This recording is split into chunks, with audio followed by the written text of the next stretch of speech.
one of the most popular island destinations on the planet. For decades, the wealthy and elite have been lured by its gorgeous beaches, high-end banking industry, and luxury resorts. But beyond the glitz and glamour lies a side of the island few tourists ever see.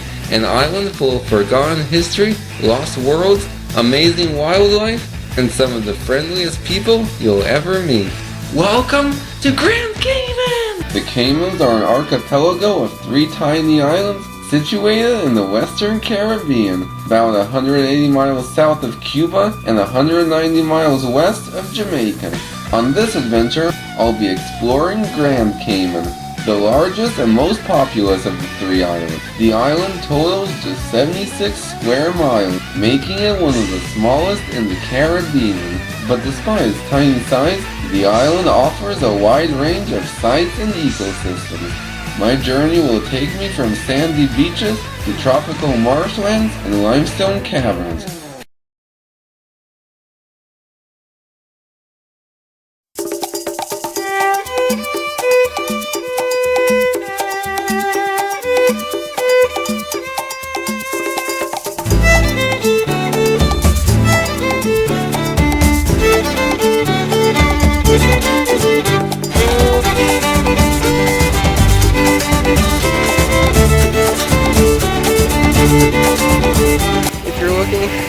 For a stereotypical postcard Caribbean island, Grand Cayman is it.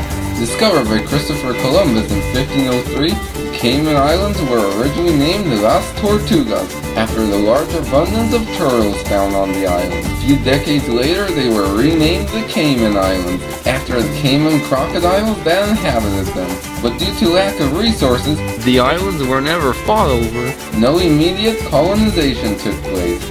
And over the next few centuries, the islands would serve as refuge for pirates, deserters, and shipwrecked sailors. The islands finally became a territory of Britain's Jamaica colony in the 1730s, at which point the British began importing a small number of African slaves. Within 2 centuries, the island's population grew from just under 1,000 to over 64,000, 90% of whom live on Grand Cayman. Today, the Caymans are the second most populous British overseas territory, and the population has been continually increasing since the 1950s, when the construction of an airport and hotels kicked off the island's now thriving tourist industry. After Jamaica gained its independence in 1962, the people of the Cayman Islands voted to remain under British colonial rule. Its status as a British overseas territory has made it one of the safest, wealthiest, and most prosperous islands in the region, making it a popular destination for families.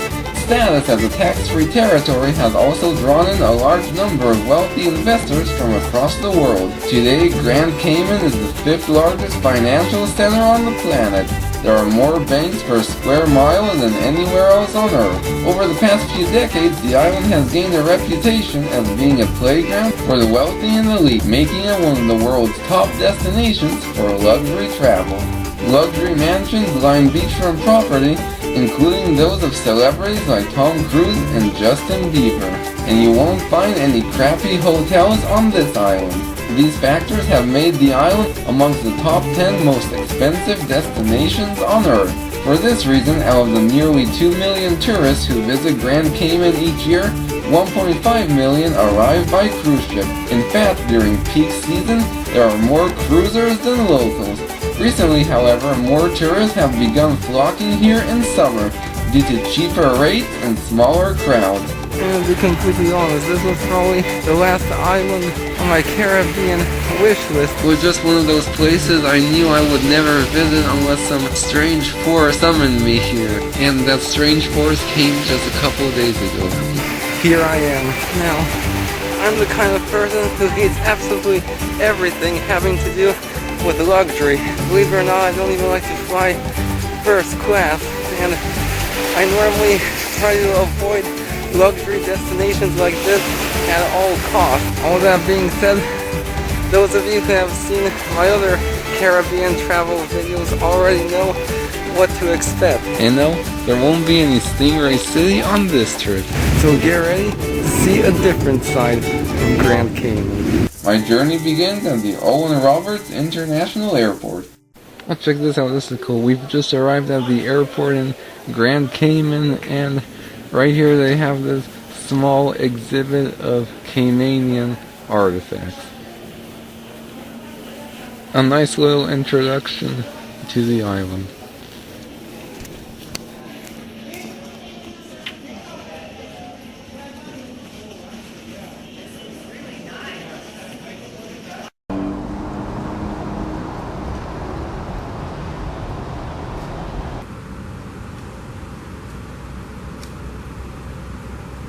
Well, we've just arrived at our resort. We're supposed to be staying at Grand Cayman, and we've been walking around for the past 20 minutes trying to find our room.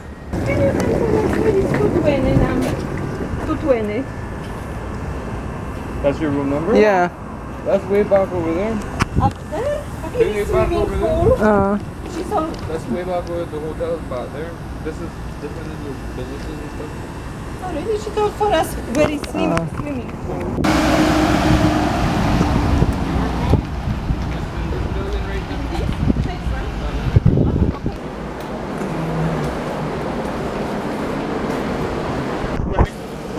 Oh, thank you.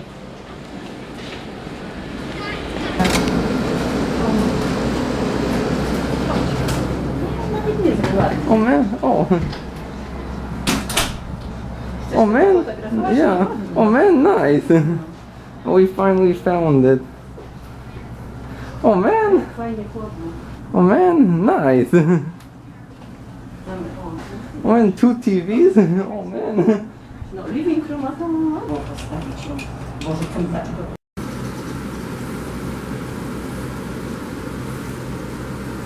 Yeah, here is a restaurant.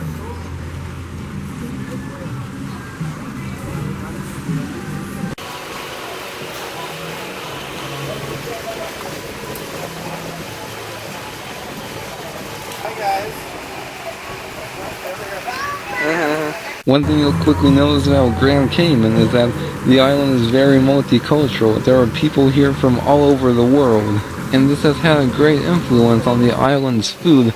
For example, here you can see a traditional Mexican taco with a Caribbean twist. This one has jerk pork, and this one has Cuban chicken. I'm gonna enjoy those, and then we'll explore the area a little bit. The beach is behind those buildings, but I don't know how to get there.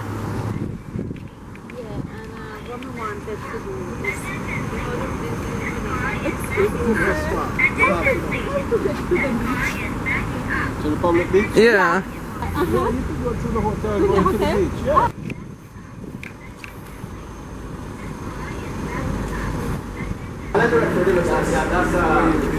Good evening.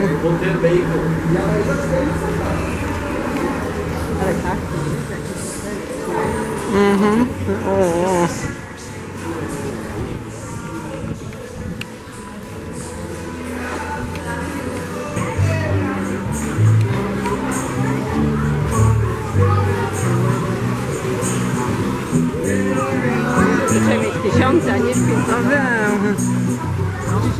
To nawet scuba diving training robią.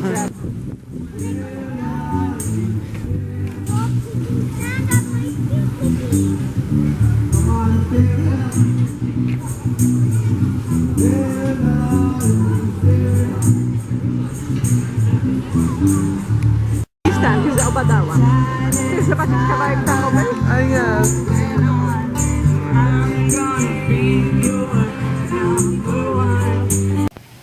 This is the island's famous 7-mile beach, aptly named because it stretches for nearly 7 miles along the west coast of the island, and it was once voted the most beautiful beach in the world, and is still considered amongst the most beautiful beaches in the Caribbean, though a bit too developed and touristy for my liking.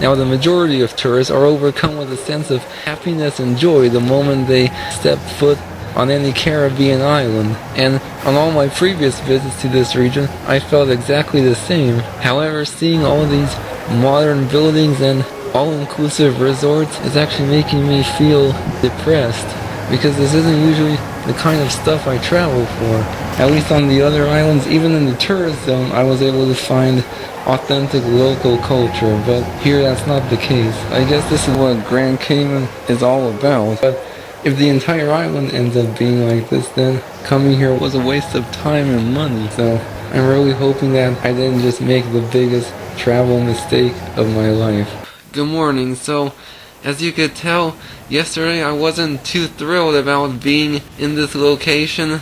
So today I want to get out of the tourist zone for a bit, and I'm hoping to experience a bit more of the local life in areas. And I figured the best way to do that would be to test out the island's public bus system. So I'm gonna head up to the main road and try to catch a bus to hell.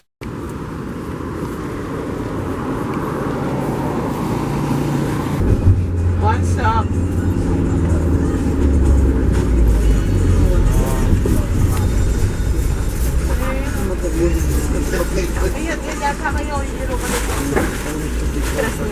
Finally, we have our first real Caymanian neighborhood.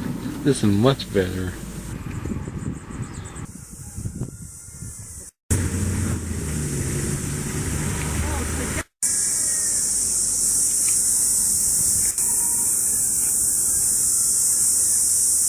We're in the town of Hell. This is actually one of the island's biggest tourist traps for obvious reason, but I didn't come here for the name. I actually came here because this area is supposed to have some spectacular ancient coral formations.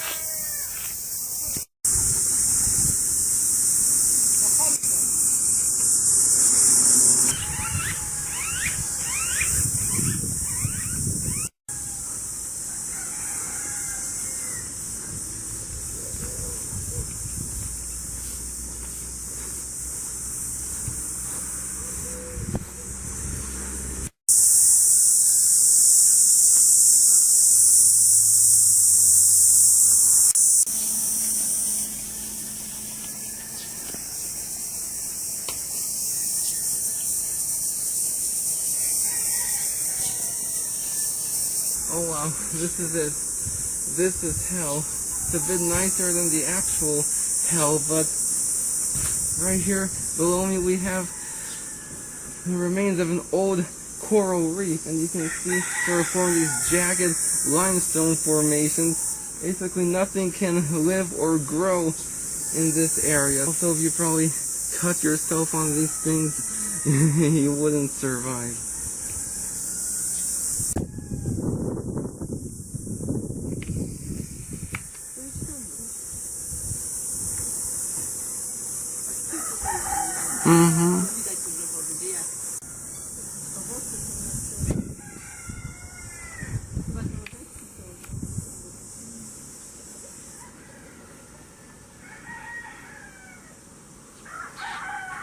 The locals here actually saw this place and said this is what hell must look like.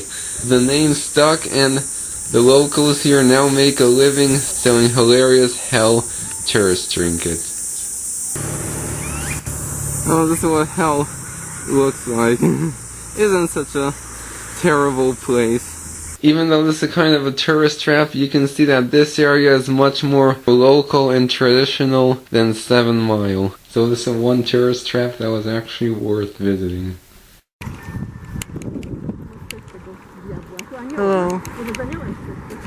Check this out. This is something I never expected to find in hell. A Christian church.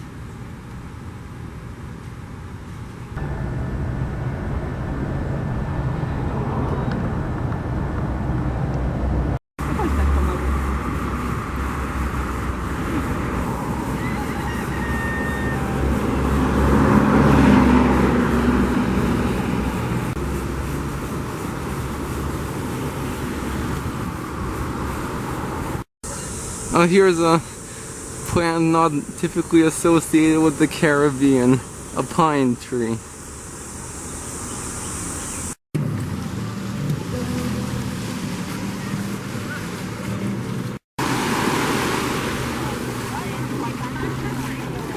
Brian.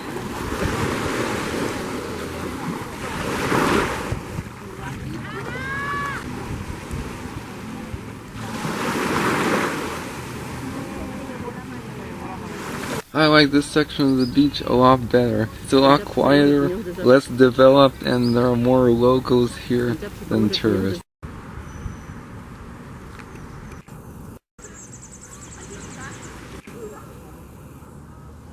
That's where the governor of the Cayman Islands lives.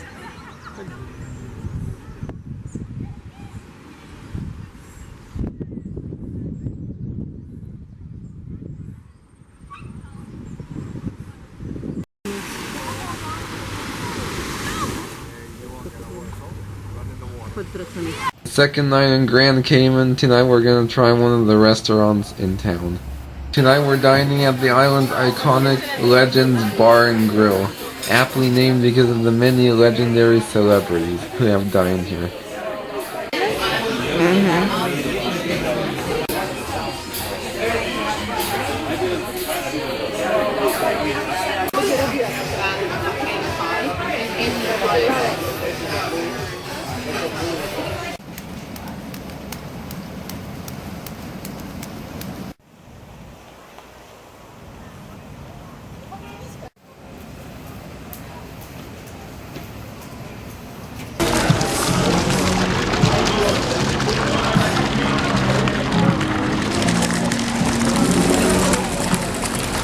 I have to say guys, so far this trip has not been what I wanted it to be. I've had enough of this tourist hellhole. So tomorrow I'm gonna head down to the capital to experience a different side of the island. Good night, see you in the morning.